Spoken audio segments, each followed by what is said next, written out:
find out, won't we, ladies and gentlemen? Game number 2, Onic currently one game up on Smart Omega. Considering that Omega is already officially eliminated from the competition, there are no longer any stakes in this game for them, and it is a chance for them to just bring something out for the sake of pride. So right off the bat, we are looking at both of the junglers trying to be as fast as possible, and it doesn't seem like they are working in the same way. Fnatic Onic have decided to start off on the gold side, while for the side of Smart Omega, they decided to start from the EXP side. So at least there is some form of vertical jungling from Kyrie to work on. He didn't really do what we saw in game number 1, whereby he start off in the EXP, end up on the gold, and then level 3 immediately start poking the gold later. He actually decided not to gank at level 3, which is a very common move for Julian, and I think that is respecting the possibility of Smart Omega grouping up together and roaming, because they have a Grok and an Aurora. If he runs into the wrong brush, he will get caught. There's a very good chance he gets taken out, especially since he figures Endoryu will likely be close to level 4 as well. But because of the way that Keyboy has been assisting in stealing camps, the Hayabusa actually a little behind on EXP. So right here in the middle lane, Endoryu unfortunately is just a shy bit away from getting the Ogi shadow kill. As such, Keyboy didn't manage to find himself running away real quickly with just a sliver of health.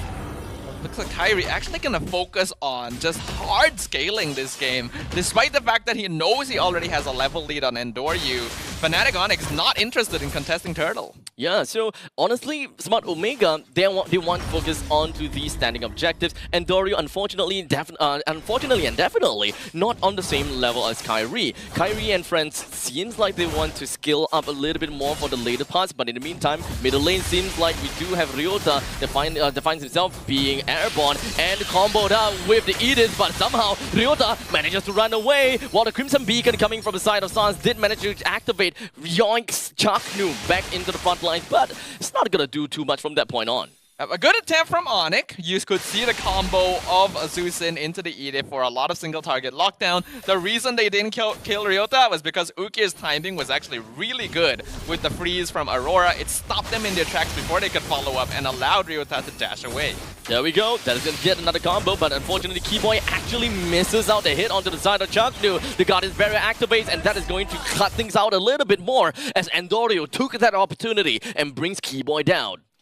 I think Onic themselves recognize that they'll probably have a little less damage compared to Omega early on, so I think they're just trying to hard scale to the stage where CW and Sans are going to be able to more effectively participate in teamfights. And that means that this is a very valuable window for Omega. If they're able to stifle the aggression from Onic and stop them from this scaling strategy, then they actually have a pretty good foothold in this game. So coming up onto this, CW currently, he does have a 2100 gold onto himself, while unfortunately Jome, the master of all trades, with a total of 2500 gold. Okay, we're just gonna see a little bit of a change from the start of CW. He's slowly trying to climb up in gold as much as possible, but the top 2, when it comes down to the gold leaderboards, is kind of flicking around between Jome and Endoryu, suggesting that Smart Omega, they're actually doing a pretty good job. Yeah, I think though, what Onic is doing is they're trying to play for late game. Hold on. A really good jump right down the Jome, but not quite enough, or it's not exactly something that Fnatic Onic wants to continue. Yeah, I think Onic wants to play for late game because we already know how scary Zeusin is when she has 3 items. We know how scary Carrie can be when she has her Trinity completed. So even though they have Kyrie on the Julian, who should be able to snowball off of kills early on with Keyboy, it looks like they're committing to the full team scaling strategy and beating Omega at their own game, basically. Like saying, we're gonna play for late game instead. You guys can try it with that aggression.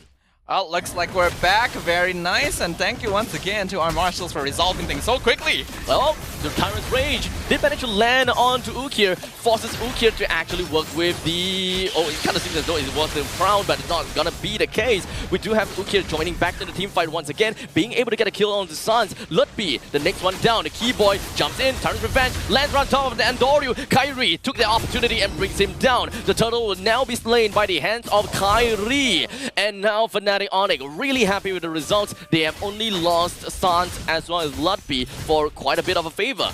We can actually, I feel like that last sequence is, oh wow, it's not over. Yeah, Kyrie still want to be aggressive on Ukir, but Ukir still within the heart of the turret and right under the nose of it. This is gonna be 6-7 for now. Oh, I don't know if Kyrie knew Jome was in there, but he just found him by accident. But I don't think that Jome will want to continue the fight, as now he purifies himself, ensuring that he would not go down or would not be yoinked out by Sans. But it doesn't seem like it is going to be enough, as he's going to go straight down. The next one on the chopping block is going to be Chapnu. That combination coming from Kyrie and Sans is unfortunately not going to be activated just yet, allowing Chapnu to slip off. He actually wasted his wild charge though, so that's actually something Onic was able to bait out. I like that Andoria used the opportunity to steal away the purple buff, so a little bit of a win there from Omega. But you can see Onic just upping the momentum the moment they won that previous team fight. They had a really good presence of mind that even though they already lost Ludby and the rest early on, they still targeted Andoria and got the turtle. As the rest of Fnatic Onic, they are drawing a line on the entire map. Keyboy is right above of the second tier defense turret in the bottom lane, while the rest of Fnatic Onic will just going in to steal the opponent's purple buff. Smart Omega knew enough to not jump in and not jump the gun. As we have said before, Smart Omega seems to have a pretty good trigger discipline, and they're just really observing what goes on around the map. Yeah, I hope that they don't take too long though, because right now the game is going exactly what Onic wanted it to be. And by the way, when we discussed during the draft, we wondered that this could be a Thunderbuck carry. No, CW is going for the Trinity, and I think that is in line with what Onic is doing. If they were aiming to fight a lot early on, Thunderbuck carry makes sense. Yep. But if they're going for the scaling instead, then just going straight for your damage items is the obvious choice. Yeah, and I think the Fnatic Onic is really happy with the progression thus far. In the meantime, the final slash is going to be landing on 3, but unfortunately it doesn't seem like Chapnu will be able to land any much out over the wild charge. Well, Andoru goes onto the back line, was hoping he will be able to do enough damage on the Ludby as he goes onto the primal range. Keyboy all alone, hoping that he will be able to do something, but he's going to be in the hearts of Smart Omega, allowing a double kill on top of Jome. The next one they want to do is to bring down the tier 1 in the middle lane as soon as possible. And this is what Smart Omega needs to continue doing. They are thriving in the chaos of battle.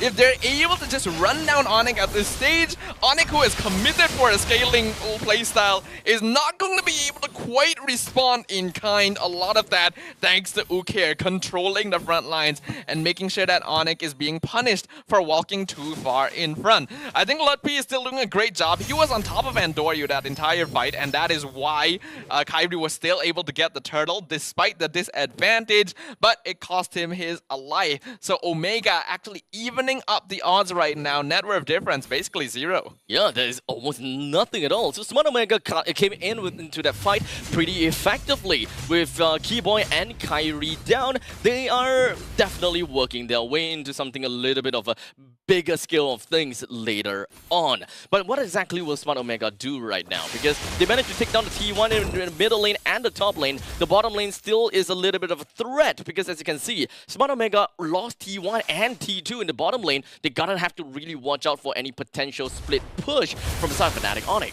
Split pushing, it seems to be one of Omega's biggest weaknesses, because again, this is a team that really plays closely together and is able to win team fights through that way. They have a Hayabusa though. Yeah, Andoru was doing split pushing earlier on, but you can see that he doesn't do it quite as actively as Onic. They're just splitting their members all the time. When they group up, they instantly try to make something happen, and if it doesn't work, then they spread again. I would say the Fnatic Onic definitely will have some macro plays in order to get themselves the turrets. Like that drawing a line in the bottom lane is what they wanted and what they did. But for now, it is going to be the wall shot that is going to be landing right down on Ludby, and a chain frost down onto Ludby brings him down. And this is the fight for Onic, as they are going to be retaliating. Kyrie gets himself a single kill, but Jome takes him down instead. A really good vengeance fight. While Jome, he runs back with a really good synchro chrono dash to get himself a little bit more shields. Smart Omega, they still have quite a lot of people to work around. And Andoru with the Ogi Shadow kill brings Sans down. Immediately brings himself all the way back onto the Shadow to be safe and sound. This is Smart Omega's retaliation. Bring 3 men down and having the priority on top of the Lord. This is what we want to see. Omega taking advantage of Onic wanting to split the map to find a tempo in between. He's tanky now. He's pretty tanky, so... It's enough, but you usually need that third item before Zeusin really becomes the hero that you can never run away from. So I think it's very good that Omega has decided, alright, we gotta play for this timing, we gotta rush them down, and they're able to punish because what Terrence highlighted about the Aurora is actually correct. I do feel like them playing around Ukir has been the main point of what's been allowing them to get this lead. Right. So since we are now back to the game, thank you so much to Terrence for coming in with that interjection. Gives us a really good idea about what we should be looking out for. Namely, it is going to be Ukir. With the Lord that's just going to be marching down middle lane, Fnatic Onic have got quite a bit to work with, as we now have got the final slash landing right down onto Lutfi. Again, when it comes down to the Frigid Frost, making sure that he will not be able to retaliate or do anything at all. Keyboy, unfortunately, is going to be the next one onto the chopping block. Smart Omega doing an amazing job thus far before it even lands onto the inhibitor turret. Smart Omega have already taken 2. They're coming in with vengeance right here. Onic have done a good job. They've cleared up the Lord, so they only take a little bit of damage on their inhibitor, but Omega is just pushing it. That's still the holy defense, as now all of the creeps is just going to be wiped out already. Smart Omega, they are working on a counter-strafing kind of game, and they still manage to take out more kills onto Kairi and CW. This is probably the best that Smart Omega have looked thus far, and they seem a lot more confident with the way that they're executing their team fights. Perhaps the pressure of no longer having to play to claim a spot in the playoffs is lifting a bit of a weight off their minds, because you're seeing the way that they're taking these fights is really good. They have players diving in the backline, taking control, causing disruption. Again, Ukir being a very important role, because Lutfi is not getting to do the typical Edith thing. He's just getting bursted the moment the fight starts. Yeah. And that means that this hero kind of amounts to nothing. It's kind of scary what a Aurora can really bring onto the table. To whoever just kind of looking at Edith and finds that Edith is really annoying, or in fact, any annoying tank per se, Aurora comes in real clutch to really just disable that one frontliner. Smart Omega is working out this front to back very darn effectively. What Onic will need to do now is, again, adapt and change their positioning. The reason why Lutfi is always getting bursted at the start of the fight is the way that Kufra works is that he actually waits a bit. Hold on. Yep, he waits a bit and he lands. As now, he did manage to get a really nice lockdown to Chaknu, but Chaknu flickers away, and they is barely alive. Fnatic Onic used quite a bit just to get him down, but it's not too big of a deal, as the Lord will be back in only 10 seconds, which will take some time for Fnatic Onic to get their ultimates back. Yeah, CW are gonna need to wait until I think he's full items before he can really burst down a player like Chaknu. If it's anyone else, I think he'd be able to get rid of them there, but the Grok actually is pretty tanky at this stage, even having that Dominance Ice to slow down CW's damage overall. So Keyboy in the action, lands on the Chaknu, but it's not gonna be a motivation to start a fight. Yeah, I think that is why Smart Omega, they want to be the ones in control of the fight, and Onic doesn't want to force a situation when they know they're already behind in farm. So a bit of a gentleman's agreement there to back off. Oh, Sans gets himself running backwards with the Crimson Beacon. Lutfi manages to land a pretty nice Earth Shatter, just disengaging for the entirety of Fnatic Onic. But now they found us a little bit of opportunity while really whittling down the HP of Chaknu. So the quick little Conceal gets himself running away. The Lord priority ultimately will go over to the side of Fnatic Onic for now. That was very dangerous positioning by Sans right there. We know that Zeusin can eat some damage, but he came dangerously close to being picked off. So Onic actually followed up on that well by punishing Omega for diving into the jungle to try and finish off the Zeusin. No casualties though, so we end up being reset 2-0 and maybe dealing with a bit of a Lord dance here. And I also have to note, Sans' third item is a glowing wand. It is not a brute force breastplate, so he's actually not very tanky. I would say that with the Blood Wings, it allows him to be relatively tanky already. So I would say give and take, right? You kind of change it away, change the brute force breastplate away for a Blood Wings. You constantly get yourself the amount of shields, which allows you as a Juicin to play poke. So when you poke the opponents, they poke back, you have your shields, and once your shield is depleted, you join back to the fight, you join back to poke later, you get back those shields. It's essentially some form of renewable health. Yeah, I can see where you're coming from. I mean, that is the reason why we see Blood Wings being used by so many different heroes nowadays. It's just such an efficient item overall. But because of the way Zusin works, you do typically want to also have that Brute Force Breastplate. Because that is the point... crowd control, right? Yeah, that is the point where Zusin is kind of difficult to get rid of. And by going for Glowing Wand instead, it means that he's committing to actually a DPS playstyle, which is understandable, but risky. I think that the main reason for the Glowing Wand really is just to deal with Jome. Jome is really darn annoying. I mean, 6:1:3 is the current scoreline. So we are looking at kind of like a front-to-back game from the side of Fnatic Onic. They deal with the front lines and then eventually onto Jome. They need to eventually be able to ensure that the shield generated by Jome is not going to out-heal the damage potential from Fnatic Onic. That is true. We have to remember that Necklace of Durance was combined into Glowing Wand, so it does offer those same properties without forcing your opponent to attack you in the same way that Dominance Ice does. Looks like Onic, though, have actually been able to zone out Smart Omega, the Glowing Wand actually playing a role in slowly whittling down the opponent's HP and forcing them back to reposition. But will it be enough? The next item for Sans definitely gonna have to be the Ice Queen's Wand, and once that item eventually pops up for Fnatic Onic, I think Smart Omega will have to kind of play possum and be really afraid for any form of these poke potentials that Sans will be able to bring onto the board.